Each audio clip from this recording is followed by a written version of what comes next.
जैसा कि आज हम स्टार्ट करने वाले हैं अपनी न्यू एक्सरसाइज जिसका नाम है 3.3 मैट्रिक्स की। अब देखिए हम अभी तक पढ़कर आ चुके थे सम ऑफ मैट्रिक्स, मल्टीप्लाई कर लिया था हमने, सब्सट्रैक्शन कर लिया था मैट्रिक्स का, बात समझ में आ रही है। अब हम पढ़ने वाले हैं स्क्यू सिमेट्रिक मैट्रिक्स के बारे में और सिमेट्रिक मैट्रिक्स के बारे में। अब दोनों मैट्रिक्स क्या होते हैं वो मैं आपको बताऊंगा। उससे पहले हम सीखते हैं जो यूज होने वाला है इस मैट्रिक्स के अंदर, उसका नाम है आपका ट्रांसपोज। तो व्हाट इज द ट्रांसपोज? तो ट्रांसपोज क्या होता है वो ट्रांसपोज सीखो पहले। अब ट्रांसपोज क्या होता है तो मैंने बोला रो इज इंटरचेंजिंग इन कॉलम।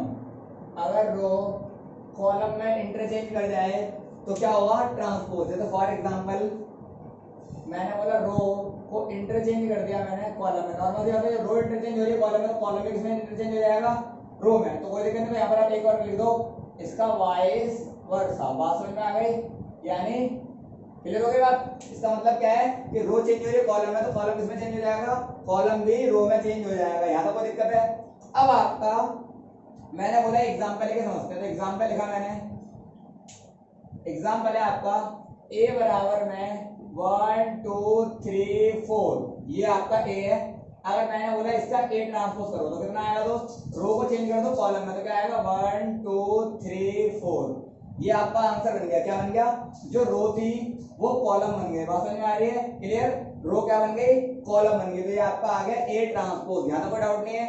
ऐसे ही अगर मैं बोलूं b, तो b मैंने एक मैट्रिक्स लिखा 1 2 3। बात समझ में आ रही है? 1 2 3 मैट्रिक्स लिखा, ये मैंने मैट्रिक्स लिख के दिखा दिया। आपको बोला गया इसका b का ट्रांसपोज करिए। तो b का ट्रांसपोज करिए तो क्या आ जाएगा दोस्त? बताइए। तो जो रो है वो क्या बन जाएगी? कॉलम। तो क्या बन जाएंगे? 1 2 3। जो रो थी वो कॉलम बन के तैयार हो गए तो that is called B transpose. समझ में आ गया? रो को कॉलम में चेंज करना दैट इज कॉल्ड ट्रांसपोज। समझ में आ रहा है? अब देखिए मैं आपको कुछ प्रॉपर्टी दिखाता हूँ ट्रांसपोज की, वो समझो, वो ज्यादा इंपॉर्टेंट है, वो समझो मेरी बात को।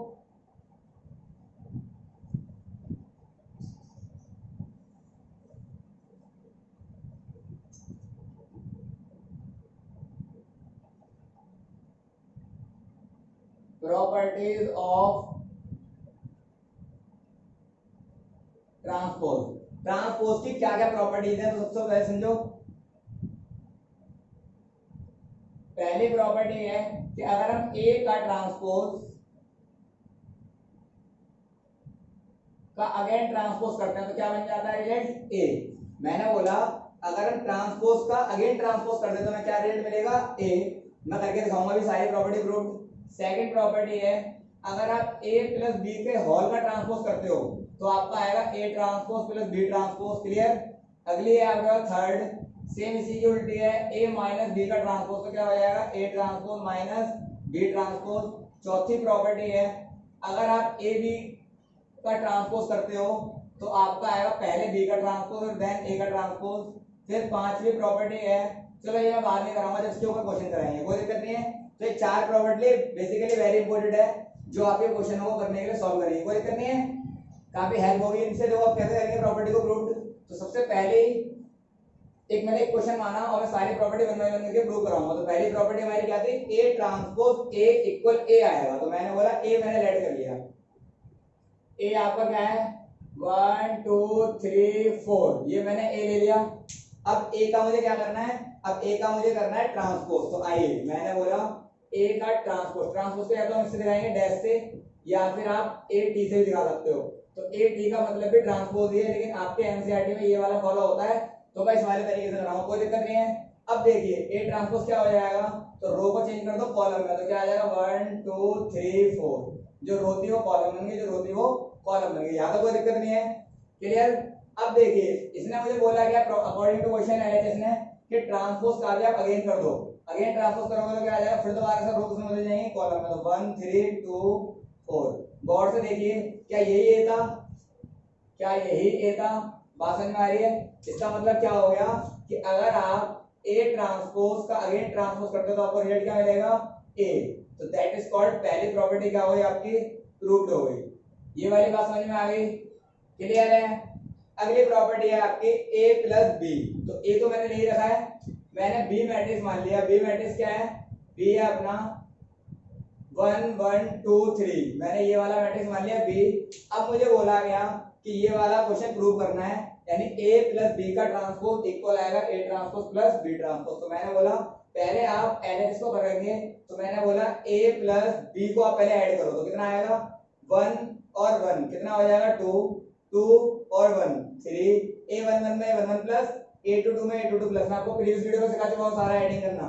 फिर ए 2 1 में ए 2 1, तो कितना आएगा 5, फिर 4 और 3 कितना हो गया 7। ये आपका रिजल्ट आ गया। अब मैंने बोला कि आपको एलएचएस के हिसाब से क्या करना है, इसका ट्रांसपोज। तो ट्रांसपोज करेंगे तो क्या हो जाएगा, तो रो चेंज हो जाएगी, कॉलम में तो कितना आएगा 2 3 5 7। यहां तक समझ में आया। अब आपको आरएचएस लेना है, आरएचएस के ए का ट्रांसपोज एंड बी का ट्रांसपोज। तो ए का ट्रांसपोज तो मैंने निकाल चुका हूं, ये रहा। अब बी का ट्रांसपोज निकालो, तो मैंने बी का ट्रांसपोज निकाला, तो बी का ट्रांसपोज क्या आएगा दोस्त, रो चेंज हो गई कॉलम में, ये मैंने बी का ट्रांसपोज भी निकाल लिया। अब देखिए, अब आरएचएस क्या था, एलएचएस तो मेरा आ गया, ये रहा भाई। अब आरएचएस की बात करते हैं, तो आरएचएस क्या है, A transpose plus B transpose. तो ए ट्रांसपोज कितना है 1 3 2 4 प्लस बी कितना है, तो बी है अपना 1 2 1 3। तो रिजल्ट कितना आएगा दोस्त आपका, 1 में 1 जोड़ा 2 5 3 और 7। गौर से देखिए 2 5 3 7 आपका इक्वल आ गया। यानी मैंने क्या प्रूव कर दिया, मैंने बोला कि आपका ए प्लस बी का ट्रांसपोज इक्वल आएगा A transpose plus B transpose. कोई दिक्कत नहीं है। तो इस प्रॉपर्टी में जितने भी सवाल हैं आप हो जाएंगे आपसे, क्लियर हो रही है। चलो थर्ड प्रॉपर्टी सिखाता हूं, तो माइनस वाली सेम ही है, वो आप कर लेना, टाइम वेस्ट नहीं करने, सेम हो जाएगी प्रूफ, कोई दिक्कत नहीं है। ए माइनस बी का होल ट्रांसपोज इक्वल होता है किसके, A transpose minus B transpose. कोई दिक्कत नहीं है लोग। तो कैसे करेंगे, तो मैंने बोला थर्ड प्रॉपर्टी को देखते हैं। तो देखिए हमारे पास ए भी है, अपने पास बी भी है, अपने पास बी का ट्रांसपोज भी है और ए का ट्रांसपोज भी है। तो बी का ट्रांसपोज दे रहा और ए का ट्रांसपोज दे रहा। अब आपको सीधे प्रॉपर्टी में लगाना है और आंसर निकालना है। तो कैसे आएगा तो समझो। तो मैंने बोला नाउ एलएचएस, तो एलएचएस क्या है, एलएचएस है ए बी का ट्रांसपोज। तो ए इंटू बी करना है पहले आपको। तो ए ये रहा, बी ये रहा, चलो इनका इंटू करा के दिखा रहा हूं। तो देखिए ए इंटू बी, तो पहले ए को लिखो, तो ए कितना आएगा 1 2 3 4, फिर बी कितना है, बी है आपका 1 1 2 3। अब मल्टीप्लाई कैसे कराते थे हम, मल्टीप्लाई कराने का तरीका था, पहले आपको चेक करना है कि इनका ऑर्डर क्या है। तो ऑर्डर है इनका 2 into 2, और हम क्या मैच करते थे कि इसका रो सॉरी इसका कॉलम इसका रो अगर आपस में मैच कर जाए तो मल्टीप्लिकेशन क्या है, पॉसिबल है। तो आने वाला आंसर किसमें आएगा, तो आने वाला आंसर जो आएगा वो आएगा 2 into 2 में। ये वाली बात समझ में आ गई। अब मैंने बोला अब चलो इसको मल्टीप्लाई कराते हैं। तो मल्टीप्लाई कैसे कराते हैं, 7 का हम फॉर्मूला लगाते हैं, 7 बनाकर, कोई दिक्कत नहीं है। अब कैसे होगा देखो, आइए सब चीज में सिखा चुका हूं आपको। अगर मल्टीप्लाई नहीं आता तो आप मेरी प्रीवियस वीडियो देखें, वहां पर मैंने मल्टीप्लाई सिखाया अच्छे से, कोई दिक्कत नहीं है।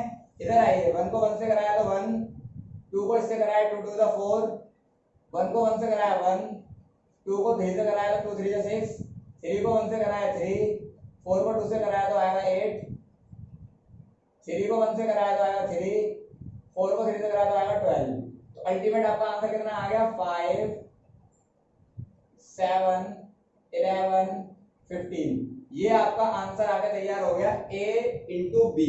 लेकिन मुझे a इंटू बी नहीं चाहिए, मुझे चाहिए a b इंटू बी का ट्रांसपोज। तो मैंने बोला 5 7 11 15, इसका भी आपको क्या चाहिए, ट्रांसपोज। तो ट्रांसपोज कैसे करते हैं दोस्त, रो को चेंज करो तो कॉलम में, तो क्या आएगा 5 7 11 15। ये आपका आ गया a इंटू बी का ट्रांसपोज। क्लियर हो गई ये वाली बात, बताइए यहाँ तो कोई डाउट है। अब मैंने बोला हम बात कर लेते हैं आरएचएस की। तो आरएचएस क्या है, आरएचएस क्या है, बी ट्रांसपोज इनटू में ए ट्रांसपोज। मैंने आपको पहले बता दिया, आप पहले ए ट्रांसपोज ना करें। जैसे हम कहते हैं ना बी इंटू ए और ए इंटू बी, सेम समझते हैं लेकिन सेम होता नहीं है मैट्रिक्स के अंदर। मैं आपको पहले बता चुका हूं, आपको क्या करना है, पहले बी का ट्रांसपोज ही करना है, देन ए का ट्रांसपोज करना है, फिर इंटू कराना है। तो मैंने क्या बोला, आइए तो बी ट्रांसपोज आपका पड़ा हुआ है कितना है, ये रहा। तो चलो वैल्यू पुट करो उसकी। तो बी है आपका दोस्त 1 2 1 3 और ए ट्रांसपोज है 1 3 2 4। अब मैंने बोला मल्टीप्लिकेशन करानी है, तो देखो सेम ऑर्डर 2 into 2, ये भी 2 into 2 मैच हो रहा है, यानी मल्टीप्लिकेशन पॉसिबल है। तो इंटू कराएंगे तो क्या आएगा रिजल्ट, आइए 1 को 1 से कराया 1 प्लस 2 को 2 से कराया 4, 1 को 3 से कराया 3, 2 को उससे कराया तो आएगा आपका 1 को 3 से कराया 3, 1 को 3 से कराया 3, 2 को 4 से कराएगा तो आएगा 8, 1 को 1 से कराया तो आएगा 1, 3 को 2 से कराया तो आएगा 6, 1 को 3 से कराया 3 और 3 को 4 से कराया तो आएगा 12। क्लियर हो गई वाली बात। अब आपको क्या करना है, इनको सॉल्व करना है। तो कितना आएगा 5, 11, 7, 15। देखो इनका इंटू कराने पर सेम आना चाहिए, तो आ रहा है देखो 5, 11, 7, 15। यानी मैंने बोला अपनी ये वाली प्रॉपर्टी प्रूव हो गई क्या, कि अगर ए बी का ट्रांसपोज गिवन है तो हम इसको लिख सकते हैं बी ट्रांसपोज इनटू में ए ट्रांसपोज। बोले यार समझ में आया। तो इस प्रॉपर्टी से रिलेटेड जितने भी सवाल हैं आपके वो सारे 3.3 के हो जाएंगे। बोलो कोई दिक्कत नहीं है। क्लियर। अब मैं आपको सिखाने वाला हूँ वेरी इंपॉर्टेंट टॉपिक जिसका नाम है symmetric matrix and skew symmetric matrix. इधर से क्वेश्चन बन जाता है एग्जाम में, तो फटाफट देखो क्या होगा मैट्रिक्स। तो फटाफट इसको डाल लो, स्क्रीनशॉट ले लो, मैं रफ कर रहा हूँ। हो गया दोस्त, रफ कर रहा हूँ दोस्तों। वेरी इंपॉर्टेंट टॉपिक चल रहा है, समझना अच्छे से और बहुत ही अच्छा है। एक तरह से लगता है कि जादू हो रहा है, बात समझ में आ रही है। चलो मैं आपको जादू सिखाता हूँ। क्लियर। देखिए पहले समझते हैं, मैंने दो पार्ट कर लिए डिवाइड। एक का नाम लिखा मैंने सिमेट्रिक मैट्रिक्स और दूसरे का नाम लिखा मैंने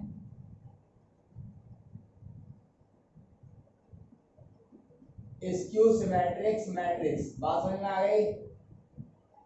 क्लियर। तो अब देखिए मैंने बोला फॉर्मूला होता है इसका P इक्वल 1/2 A प्लस में A का ट्रांसपोज। सही है।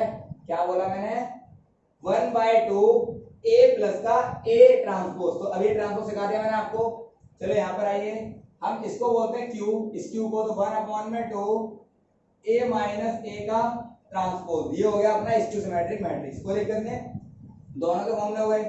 कंडीशन क्या है इनकी, यहाँ आती है कंडीशन। तो कंडीशन की बात कर लेते हैं। कंडीशन क्या आएगी, ये वेरी इंपॉर्टेंट है, मैं कंडीशन लिख रहा हूँ। तो फॉर्मूला तो समझ में आ गया, आप कंडीशन समझ लेते हैं। इसकी कंडीशन क्या है और इसकी कंडीशन क्या है। तो देखो दोनों कंडीशन समझो। मैंने बोला अगर आप P का ट्रांसपोज करते हो तो वापस से आपको P मिल जाएगा। जैसे कि अभी मैं क्वेश्चन कर रहा था, ठीक है, तो मैंने A का ट्रांसपोज कर रहा था तो A डिफरेंट आता था। वो बात अलग है, दोबारा ट्रांसपोज करने पर सेम आ जाएगा, लेकिन सिंगल बार ट्रांसपोज करने पर तो डिफरेंट आता था ना। यहाँ पर ये बोल रहा है कि सिंगल बार आप ट्रांसपोज करोगे फिर भी आपका सेम ही आएगा, यानी P आएगा। P का ट्रांसपोज करने पर P आएगा। तो अलग बात है, अभी करके दिखाऊंगा आपको मैं। यहाँ पर इसने कंडीशन दी कि अगर Q का ट्रांसपोज आप करोगे तो आपको मिलेगा माइनस का Q। जो होगा Q ही हो, लेकिन क्या होगा माइनस का होगा। बस बात समझ में आ रही है। जैसे 2 है तो माइनस का 2 होगा, बात समझ में आ रही है, लेकिन होगा वो 2 ही। क्लियर हो गई मेरी बात। अब कैसे करना है इनको, तो ये कंडीशन है सिमेट्रिक की और ये वाली कंडीशन है स्क्यू सिमेट्रिक की। करें क्वेश्चन। सपोज मैंने एक क्वेश्चन लिखा आपके सामने, एग्जांपल है, मैं एक क्वेश्चन करा रहा हूं, आप 3x3 के भी क्वेश्चन कर लोगे, आप 2x2 के भी कर लोगे, किसी भी ऑर्डर के आप क्वेश्चन कर सकते हो। बात समझ में आ रही है। तो देखिए मैंने एग्जांपल लिखा अपनी मर्जी से, a बराबर 2 3 4 5, ये मैंने ले लिया दोस्त। a बराबर 2 3 4 5 मैंने ये ले लिया और मैंने बोला आइए दोस्त अब इसका करता सॉल्यूशन। तो एज पर द फॉर्मूला मुझे A ट्रांसपोज चाहिए, तो मैंने निकाल दिया A ट्रांसपोज। तो क्या आएगा, रो को बदल दो कॉलम में। तो 2 3 4 5, यहां तक कोई दिक्कत है। क्लियर हो गई बात, क्योंकि ये ट्रांसपोज सिखाया था रो इंटरचेंज इनटू कॉलम, मैंने चेंज कर दिया। अब मैंने बोला फॉर्मूला होता है हमारा, तो मैंने लिखा फॉर सिमेट्रिक मैट्रिक्स। पहले मैं सिमेट्रिक के लिए काम कर रहा हूं, कोई दिक्कत नहीं है। तो मैंने सिमेट्रिक मैट्रिक्स लिखा। अब मैंने बोला फॉर्मूला होता है P बराबर 1/2 A प्लस में A का ट्रांसपोज। तो 1/2। अब A कितना है, तो A है आपका 2 4 3 5, फिर प्लस B कितना है, तो B है आपका 2 4 3 5। कोई दिक्कत। तो आपका हो गया A और ये आ गया आपका A ट्रांसपोज। यहां तक कोई डाउट।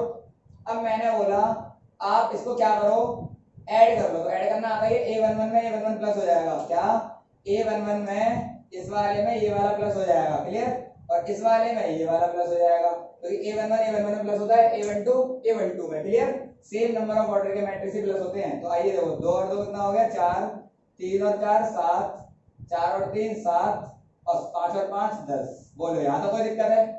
अब 1/2 डिवाइड में डिवाइड करवा दो तो आपको रिजल्ट मिलने वाला है इसका, रिजल्ट मिलने वाला है इसका दोस्त 2 7/2 7/2 5। क्लियर? मैंने 2 से डिवाइड करा दिया ऑल एलिमेंट्स को, तो देखो ये तो हो गया 2, ये हो गया 7/2, ये भी 7/2 और ये आएगा 5। कोई दिक्कत नहीं है। तो ये आपका क्या लिखना है? ये आपका लिखना है p। कंडीशन क्या थी? अगर आप इसका ट्रांसपोज करते हो फिर भी आपको p ही मिलेगा। तो मैंने चलो चेक करते हैं, आ जाओ। तो मैंने बोला p का कर दिया मैंने, अब की बार ट्रांसपोज, तो क्या आएगा दोस्त रिजल्ट? तो रिजल्ट आएगा, चलो ट्रांसपोज करते हैं, रो चेंज हो जाएगी कॉलम में, तो कितना आएगा 2 7/2 फिर 7/2 फिर 5। मैच करिए भाई, जो p था वो ट्रांसपोज करने पर ही वही आ रहा है। इसका मतलब क्या है कि p equal to p sorry transpose को करनी है, यानी p ट्रांसपोज p के इक्वल आ गया। तो मैं बोल सकता हूं कि given matrix, so given matrix is symmetric matrix. मैंने बोल दिया क्या गिवन मैट्रिक्स सिमेट्रिक मैट्रिक्स हो गया प्रूव्ड। समझ में आ गई मेरी बात? तो कंडीशन समझ में आ रही है? आपको क्या करना है, p ट्रांसपोज करने पर अगर आपको p मिल गया तो वो क्या है, सिमेट्रिक मैट्रिक्स। अब आपकी बात करते हैं स्क्यू सिमेट्रिक मैट्रिक्स की। तो मैंने कहा चलो इसको सॉल्व कर लेते हैं। तो यहां पर मैंने डाला, मैंने बोला फॉर